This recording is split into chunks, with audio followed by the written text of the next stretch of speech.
में भाजपा नेता मीनाक्षी लेखी ने प्रेस वार्ता करते हुए मोदी सरकार के 9 साल के कार्यों का गुणगान किया। जनता अगर मोदी जी के नारे लगाए तो मैं थोड़ा ही रोकने को कहूंगी, इसमें प्रश्न क्या है? वो तो प्रधानमंत्री जी के नाम के नारे लगते हैं और जो यूनिवर्सिटी का उद्घाटन हो रहा है, अच्छी बात है। प्रधानमंत्री से बड़ा तो मुख्यमंत्री नहीं हो सकता ना। इसमें ये है कि शिक्षा मंत्री अतिशय ने कहा है कि जो ये तमाम बीजेपी करवा रही है इस तरह के ड्रामे करवाने छोड़ दे और इस तरह का हंगामा ना करवाए। देखिए, ड्रामे तो आपने कल आंसू देखे ही होंगे। तो जिनको नाटक की आदत है उनको हर चीज में नाटक दिखाई देता है, उनको भाव की अभिव्यक्ति शायद समझ नहीं आती। तो उनको समझना चाहिए कि एक तरफ कोई आंसू बहा सकता है तो मोदी मोदी के नारे भी लगा सकता है। ऐसा कुछ हुआ है कि आपके काम में दिल्ली सरकार के कुछ अड़चनें आई? बहुत सारे और वो तो रोज की कहानी है, रोज की। पर कुछ फर्क नहीं पड़ता। मैं इस मामले में मैं तो बहुत स्पष्टता से सबको सही बात बोल देती हूँ। मान लीजिए मैं किसी क्षेत्र में गई और जनता ने जोर से बोला कि भाई यहाँ ये सड़क नहीं बनी, तो मैं कह देती हूँ आप मुझे लिख दीजिए, मैं प्रशासन को भेज दूंगी। पर इस बात का मैं गारंटी नहीं लेती कि मेरी चिट्ठी के बाद काम होगा या नहीं। तो दो चीजें हो सकती हैं। एक चीज तो ये हो सकती है कि मेरी चिट्ठी के बाद ज्यादा रफ्तार से काम हो जाए कि भाई वो बहन जी कूद पड़ेंगी, इससे पहले आप कर लीजिए। दूसरा ये भी हो सकता है कि उन्होंने चिट्ठी भेजी तो हम काम नहीं करेंगे। तो आप दोनों बातों के लिए तैयार रहिए, मगर मेरा दफ्तर हर उस व्यक्ति के लिए जो मेरे क्षेत्र का है खुला है। आपको जो शिकायत है लिखित में लेकर आइए। और लिखित की शिकायत इसलिए कि कौन सच बोल रहा है, कौन झूठ बोल रहा है, कितना सही कितना गलत, क्या गलत सही मैं निर्णय नहीं कर सकती, और ना ही सांसद के पास उतनी व्यवस्था होती है। तो आपने जो चिट्ठी लिखी, आपकी जो शिकायत है, आपका जो कानूनी पक्ष है, उसके लिए आप जिम्मेवार है, क्योंकि आप लिखकर अपने नाम के नीचे मुझे दे रहे हैं। और आपकी चीज को आपके शब्दों में प्रस्तुत प्रशासन को मैं करूंगी, इसकी गारंटी मेरी है। वो काम सही है या गलत है वो प्रशासन बताएगा। होने वाला होगा तो हो जाएगा, नहीं होने वाला होगा तो ठीक है। ख्वाहिश है ऐसी वो समय समय रहते रहते जब होते जाएंगे तब बताऊंगी। नहीं, ऐसा तो रहता ही है। ऐसा तो नहीं होता कि आप सब कुछ जो चाहे वो हो जाए, लेकिन कुछ चीजें जब आपके कहने पर होती है तो मन में बहुत तसल्ली होती है। कल ही की बात है, मैं कल का जिक्र, मैं नहीं वाली बात नहीं कहूंगी, जो हुआ उसका जिक्र करूंगी। तो मुझे याद है कि एक डॉक्टर फोनिया थे, आर्कियोलॉजिकल सर्वे ऑफ इंडिया से रिटायर हुए। उन्होंने 1965 से लेकर और 63 से लेकर 71 तक बुरजोहम के ऊपर काम किया था। आप सोचिए, 63 से 71 तक, 67 की तो मेरी पैदाइश है, तो मैं बहुत छोटी रही होंगी, 2-3 साल, मतलब मेरे पैदा होने से पहले की उनका काम है। लेकिन उनका काम आज तक पब्लिश नहीं हुआ। आपने, हमने, सबने स्कूल के अंदर एक पेलियोलिथिक पीरियड के ऊपर, पाषाण काल के ऊपर एक शब्द पढ़ा होगा, बुरजोहम। सबको पता होगा बुरजोहम। बुरजोहम कहाँ है, क्या है, वो नहीं पता होगा, लेकिन वन वर्ड बुरजोहम पढ़ा होगा। और उनका काम आज तक पब्लिश नहीं हुआ। मैं मंत्री बनी, उन्होंने बहुत उम्मीद के साथ मुझको एक ईमेल भेजी, और जब उन्होंने एक ईमेल भेजी तो उस ईमेल के बाद मेरा इंटरेस्ट इस विषय पर बढ़ गया। मैंने इसके बारे में जानकारी प्राप्त करना शुरू किया, मैंने पता लगाना शुरू किया कि वो आर्कियोलॉजिकल जो सैंपल्स हैं वो कहाँ पड़े हैं, हमारे जो बोन वगैरह के सैंपल्स हैं वो कहाँ रखे हुए हैं, एंथ्रोपोलॉजिकल सर्वे क्या कर रहा है, वगैरह वगैरह। और कल उनकी किताब कश्मीर यूनिवर्सिटी के अंदर अनावरण हुई, जो बताती है कि भारत का इतिहास जहाँ पे हमको लेबल करके छोड़ दिया जाता है उससे कहीं पुराना है। और कश्मीर में बुरजोहम हड़प्पन सभ्यता से जुड़ा हुआ था, और यहाँ तक कि कॉर्निलियन बीड्स, सोने के बीड्स भी वहाँ से मिले हैं, और ये व्यापार और बाकी सब संबंध वहाँ पे थे। तो जो हमारी एंटीक्विटी है, जो हमारी प्राचीन सभ्यता का संग्रह की बात होती है, वो बहुत पुराना है, और इस क्षेत्र के अंदर लोग बसे हुए थे। तो एक बिल्कुल नया पर्सपेक्टिव पैदा होता है। तो बुरजोहम, बुरजोहम बाय डॉक्टर फोनिया, पूरी रिसर्च, बड़ी किताब है। तो और बहुत वेल डॉक्यूमेंटेड किताब है, जेनेटिक्स आदि के ऊपर काम हो रहा है। तो कई ऐसे काम है, मन को तसल्ली होती है कि ईश्वर ने मौका दिया तो हमने ईमानदारी के साथ काम किया और उसका लाभ मतलब भारत माता की सेवा में ही एक पसीने की बूंद हमारी भी है। फाइनेंस मिनिस्टर तक पहुंचे 91 तक और बाद में प्रधानमंत्री तक पहुंचे। यानी जब भारत की अर्थव्यवस्था लगातार गिर रही थी तो उनका भी उसमें सहयोग था, क्योंकि वो उस सब काउंसिल के मेंबर थे और उन सब जगहों पे कार्यरत थे, जिसकी वजह से वो अर्थव्यवस्था उस हाल में थी। और 91 में जो बदलाव आया, वो बदलाव ठीक उसी वजह से आया कि जब IMF के पास भारत लोन लेने के लिए पहुंचा तो उन्होंने कहा कि भाई आप अपना सोना गिरवी रखेंगे, ये तब्दीली आप अपने सिस्टम में लाएंगे, ऐसा करेंगे वैसा करेंगे, तो उन्हीं कंडीशंस के बाद आपको हम कुछ पैसा दे पाएंगे, नहीं तो आपको नहीं मिलेगा।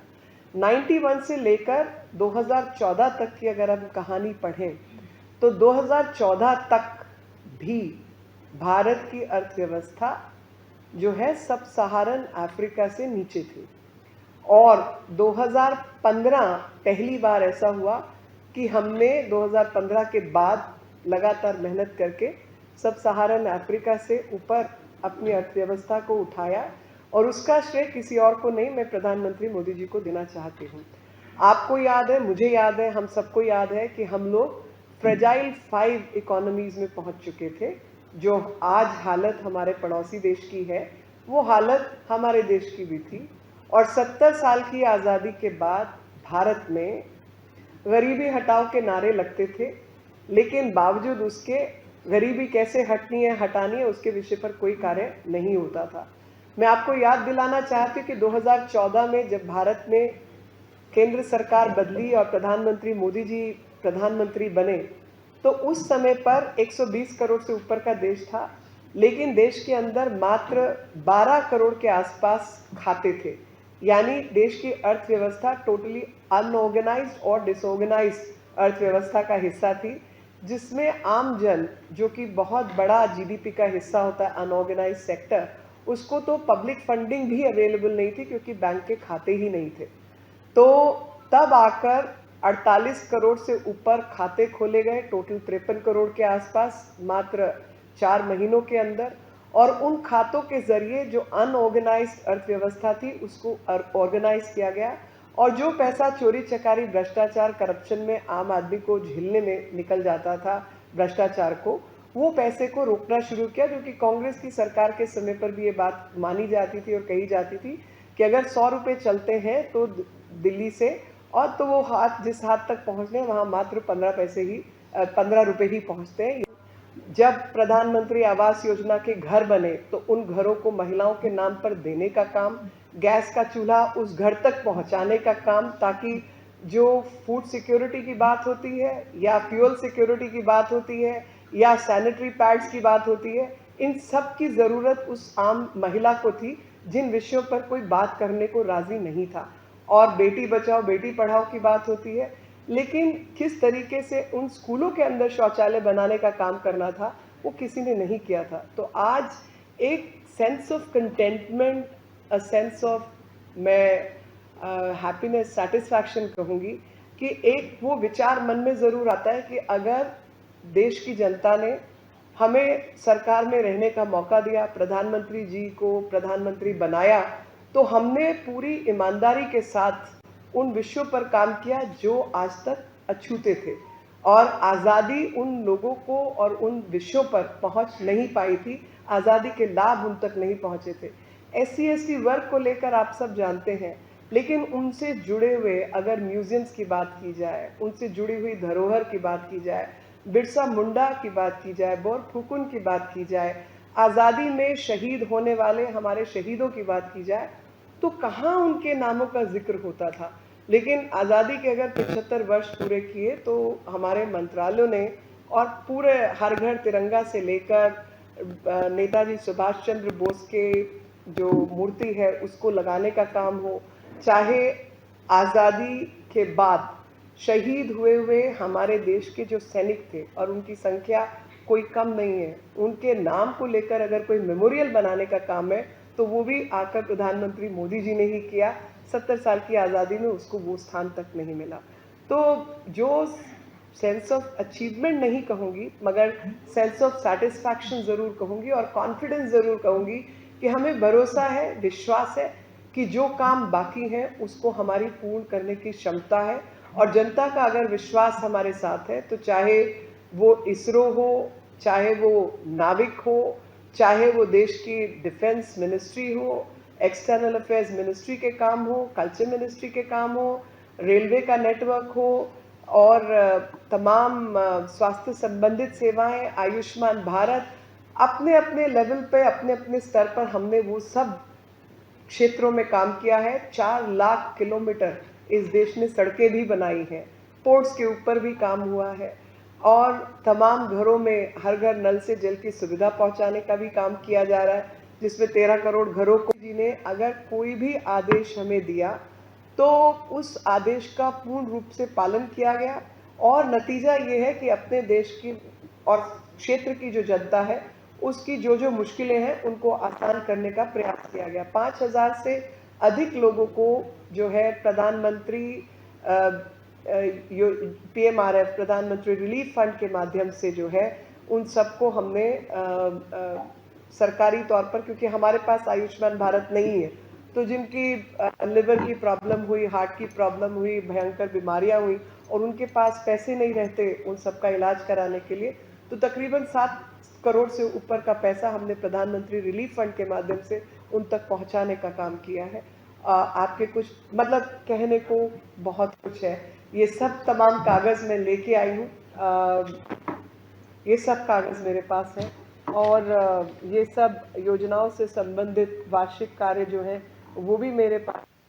तो फाटक का काम हो, रेलवे क्रॉसिंग, मैन क्रॉसिंग बनवाने का काम हो, फुटपाथ से लेकर शौचालय ठीक करने का काम हो, हर विषय के ऊपर हमने काम किया। और कोरोना के दौरान तो जिन लोगों के घर में राशन नहीं था वहाँ राशन पहुँचाने का काम, और उसी से मुझे देश की जनता और अपने क्षेत्र की जनता की ताकत भी समझ आई कि मुझे याद है जिस समय पर, आज शायद नहीं ऐसा लगेगा, मगर उस समय पर अस्पताल की सफाई कैसे होगी ये एक विषय था, क्योंकि लैब जहाँ पे टेस्टिंग लैब है, जहाँ पर वायरस अंदर नहीं जाना चाहिए, तो वहाँ पे चलाने के लिए हमने रोबोस बनाए थे और वो भी मेरे क्षेत्र के लोगों ने बना के हमें दिए थे, जो कि ऑटोमेटेड तरीके से उन लैब्स को UVC रेस के माध्यम से सफाई कर रहे थे। ये शायद सबको जानकारी नहीं होगी। हमने एक OPD ऐप करके बनाई थी ताकि इलाके के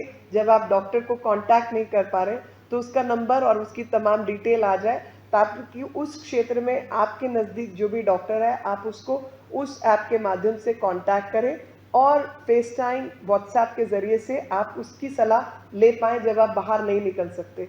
सैनिटाइजर्स, ऐसे लोग हमारे क्षेत्र में थे जिनका अल्कोहल का काम था, लेकिन उन सब ने अपनी फैक्ट्री से अल्कोहल सैनिटाइजर के रूप में हमको निकाल के दी, ताकि हम अपने अपने इलाके में एथेनॉल बांट सके ताकि वो सैनिटाइजेशन का काम हो पाए। सैनिटाइजिंग मशीन्स हमारे पास नहीं थी, तो ऐसे में हाफ बॉडी ट्रक, जो आधे ट्रक होते हैं, उसके ऊपर सिंटेक्स की टंकी लगाकर पीछे पर से लेकर तमाम ऐसे काम हुए जिसकी वजह से देश की अर्थव्यवस्था में सुधार आया। और जो आसानी से मिलने वाली जीवन बीमा सुरक्षा, आयुष्मान भारत, सुरक्षा बीमा योजना, प्रधानमंत्री बीमा योजना, ये सब चीज़ें जो सोशल वेलफेयर से जुड़ी हुई चीज़ें थी वो देश को, आम जन को प्राप्त हुई। मुझे अपने बचपन की चीज़ें याद आती हैं अक्सर, और मुझे ये याद आता है कि घर में एक गैस का कनेक्शन होता था और अगर कोई तीज त्यौहार आ गया तो वो गैस ख़त्म हो जाती थी और माँ फिर अड़ोस पड़ोस में जाके लोगों से कहती थी कि भाई कोई गैस वाला आ रहा हो तो बताओ, ताकि ब्लैक में वो गैस खरीद सके। और ब्लैक में गैस खरीदी जाती थी अगर हफ्ता 10 दिन पहले भी वो सिलेंडर ख़त्म हो जाए तो महिलाओं के अधिकारों की बात की जाती थी, विमेन एम्पावरमेंट की बात की जाती थी, लेकिन विमेन का एम्पावरमेंट कैसे होगा उस विषय पर काम नहीं किया जाता था। तो बात करो पर काम मत करो, ऐसी अवस्था रही। लेकिन मुझे प्रसन्नता है कि हम सब लोग प्रधानमंत्री जी के नेतृत्व में उस बदलाव का हिस्सा हैं जिसने महिलाओं की समस्या को सही मायने में समझा, सोचा और उस पर कार्यरत रहे। और उसकी सबसे बड़ी जो उदाहरण मिलता है वो उदाहरण मिलता है कि 70 साल की आज़ादी के बाद तक अगर महिलाओं को शौचालय भी हम नहीं दे पाए तो फिर आज़ादी तो बेईमानी है। और ऐसे में 12-13 करोड़ शौचालय अगर देश ने बनाए और जिस इज्जत और इज्जत घर की हम लोग बात करते हैं उसमें कितना बड़ा सहारा मिला वो आप सब जानते हैं। रेलवेज की बात मैं नहीं कहूँगी क्योंकि वो रेल मंत्री जी ने बहुत खुलासा उस पर किया, लेकिन हाँ शौचालय संबंधित बात ज़रूर कहूँगी क्योंकि मुझे आज भी वो दिन याद आता है जब सुरेश प्रभु जी जो है मंत्री थे, 2014 के बाद का जिक्र है। कुछ वेंडिंग मशीन्स लगी थी दिल्ली रेलवे स्टेशन के ऊपर, जहाँ ये मेरा संसदीय क्षेत्र है तो मुझे भी निमंत्रण था और वहाँ जाकर मैंने उन्हें कहा कि सर बाकी सब तो ठीक है, बाकी सब काम होगा, लेकिन सबसे पहले तो ये रेलवे ट्रैक्स आप साफ करवा दो।